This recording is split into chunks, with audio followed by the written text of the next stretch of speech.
Hi అండి. ఈరోజే mutton gravy కర్రీని ఏ విధంగా ప్రిపేర్ చేయాలో మీకు చూపిస్తున్నానండి. బ్యాచిలర్స్ కూడా చాలా సింపుల్‌గా చేసుకునే విధంగా ఫస్ట్ టైం చేసేవాళ్ళు కూడా ఈ వీడియోని చూస్తే చాలా సింపుల్‌గా చేసేస్తారు. దాన్ని ఏ విధంగా ప్రిపేర్ చేయాలో మీకు చూపిస్తున్నాను. ముందుగా అయితే కుక్కర్‌ని పెట్టుకొని దాంట్లో 4 టేబుల్ స్పూన్ల వరకు ఆయిల్‌ని అయితే వేసుకొని, కొంచెం జీలకర్ర వేసి చిటపటలాడిన తర్వాత ఒక 3 ఉల్లిపాయలని ఈ విధంగా చీలుకొని 4, 5 పచ్చిమిరపకాయలను కూడా వేసేసుకొని చక్కగా అవి కొంచెం మగ్గిన తర్వాత ఒక కేజీ మటన్ అయితే తీసుకున్నానండి. ఈ మటన్ శుభ్రంగా వాష్ చేసేసుకొని పక్కన పెట్టుకున్నాను. దాన్ని దీంట్లో వేసేసుకొని ఒకసారి ఉల్లిపాయలు, తర్వాత ఈ మటన్ కూడా కలిసేలాగా గరిటెతో కలిపేసుకోవాలి.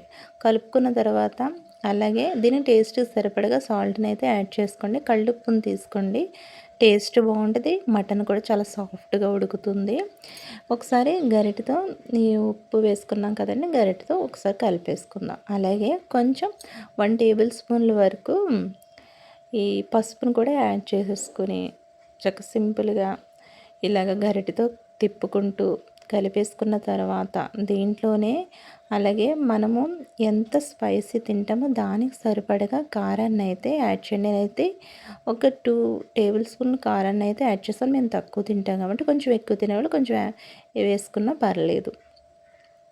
ఈ విధంగా వేసేసుకున్న తర్వాత దీంట్లోనే ఒక పెద్ద గ్లాస్ వాటర్ని అయితే యాడ్ చేసేసి ఒకసారి ఈ వాటర్ ఇవన్నీ కలిసేలాగా అడ్జస్ట్ చేసుకోండి. చేసుకున్న తర్వాత కస్తూరి మేతిని ఈ విధంగా నలుపుతూ దీంట్లో వేసేసుకోవాలి. కొంచెం నలిపేసి వేసేసుకోవాలి. అప్పుడు కుక్కర్ విజిల్ పెట్టేసి 4 విజిల్స్ వచ్చేంతవరకు అయితే కుక్కర్ని అలా ఉంచేయండి. ఈ లోపైతే మసాలా ప్రిపేర్ చేసుకుంది. నేను చూపిస్తున్నటువంటి ఈ ఇంగ్రీడియంట్స్ అన్నీ ఒక మిక్సీ జార్లో వేసేసుకుని చక్కగా మెత్తగా పేస్ట్ చేసేసి పక్కన పెట్టుకోవాలి. వాటర్ని వేసుకుంటూ పేస్ట్ చేసుకుంటే చక్కగా మెత్తగా అవుతుంది. ఈ లోపు అయితే కనుక 4 విజిల్స్ కంప్లీట్ అయిపోయిన తర్వాత చూడండి ఎంత సాఫ్ట్గా ఉడికిందో మటన్ అనేది. దీంట్లోనే 2 టేబుల్ స్పూన్ల వరకు అల్లం వెల్లుల్లి పేస్ట్ని అయితే వేసేసుకుని ఒక్కసారి గరిటెతో కలిపేసుకోండి.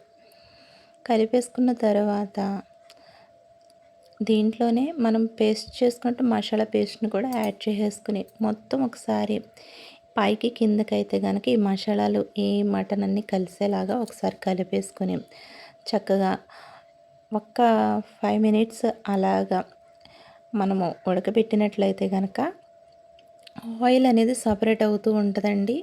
అప్పుడే మనం మటన్ ఉడికినట్టు అర్థం చేసుకోవాలి. కంప్లీట్గా రెడీ అయిపోయినట్టు. దీంట్లో ఫైనల్గా కొత్తిమీర అయితే వేసేసుకుని చక్కగా స్టవ్ ఆఫ్ చేసుకుని దీన్ని చపాతీల్లోకి కానీ రైస్లోకి కానీ తింటే అసలు టేస్ట్ అనేది చాలా బాగుంటుందని మీరు కూడా ట్రై చేయండి. మీకు ఏ విధంగా వచ్చిందో నాకు కామెంట్ చేయండి. Thank you for watching.